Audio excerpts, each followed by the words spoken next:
Sisig bangus naman tayo mga agulay para kay Disney Princess. Naprito na natin yan.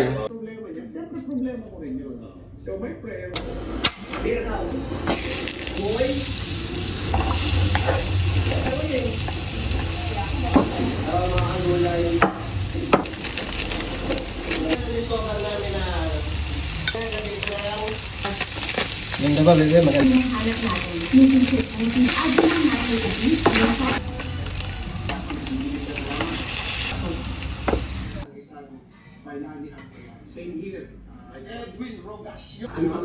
Aha. Sibuyas. Syempre, last but not the least, lalagyan naman natin siya ng special sauce mga agulay sa ibabaw. Eto na, ginawa lang natin yan, yung DIY lang yan.